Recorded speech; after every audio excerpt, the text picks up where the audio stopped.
What if the person you once judged in silence turned out to be the one who saved your life? What if the woman carrying a small plastic bag of leftovers was not just a stranger, but the answer to a question you never knew your heart was asking? This story is about compassion, misunderstanding, and the way fate has a strange habit of joining two lives when they least expect it. The evening was quiet in the small neighborhood park, where yellow streetlights flickered against the dusky sky. A young boy named Arham, barely 7 years old, was tugging at his father's hand as they walked back from the bakery. His father, Samir, a man in his mid-30s, had always been proud of his comfortable life. He believed in hard work, discipline, and most of all, appearances. As they passed the park bench, Samir noticed a woman seated quietly. She wore a faded shawl, her shoes were worn out, and in her lap rested a small plastic bag of food containers. Her eyes were lowered, as though she were trying to disappear into the evening. Samir, like many others, assumed things too quickly. People like her, always waiting for handouts. He muttered under his breath. But Arham's innocent eyes saw differently. He kept staring at the woman, his small heart feeling something he couldn't explain. Suddenly, as if he recognized her from somewhere deep in his memory, he whispered loudly, "Daddy, it's her." Samir stopped in his tracks, surprised. "What do you mean, it's her?" he asked. Arham didn't answer immediately. He only looked at the woman, who shifted nervously, clearly overhearing the little boy's words. The plastic bag slipped slightly from her lap, revealing 2 pieces of bread, a little rice, and some curry. They were clearly leftovers, neatly packed as if someone had saved them with care.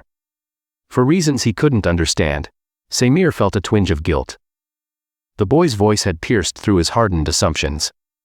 Yet pride made him walk on. But Arham kept looking back until the woman was out of sight. And in that moment, something settled into his young heart.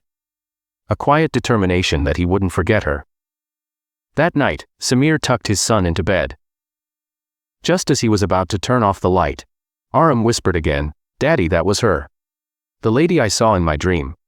She was giving me food when I was hungry." Samir froze. His son often dreamed vivid dreams, but this felt different. It unsettled him.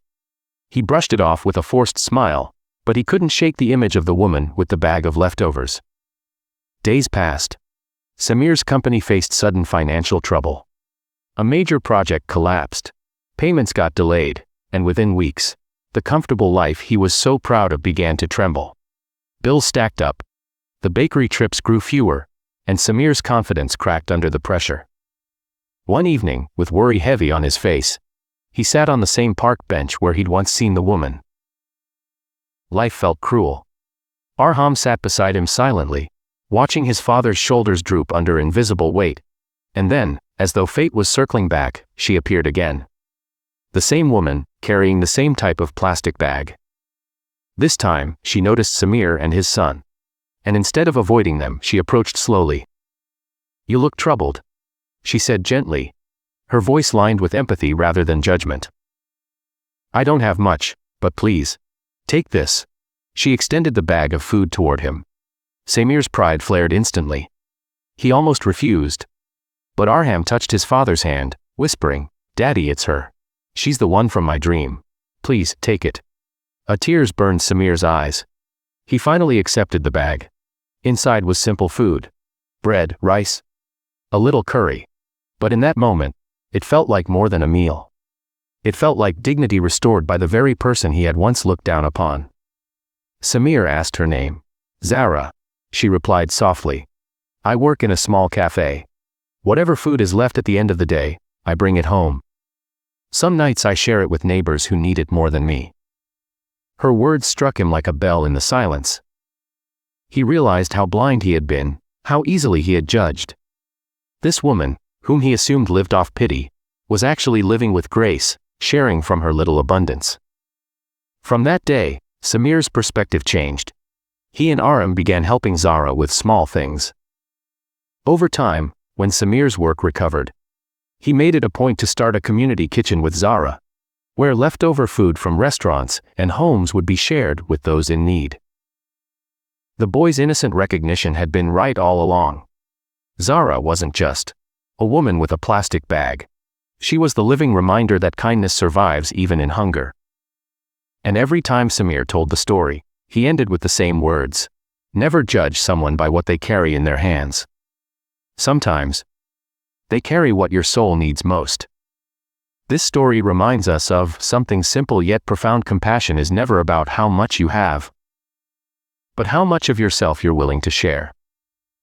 The boy saw what his father couldn't.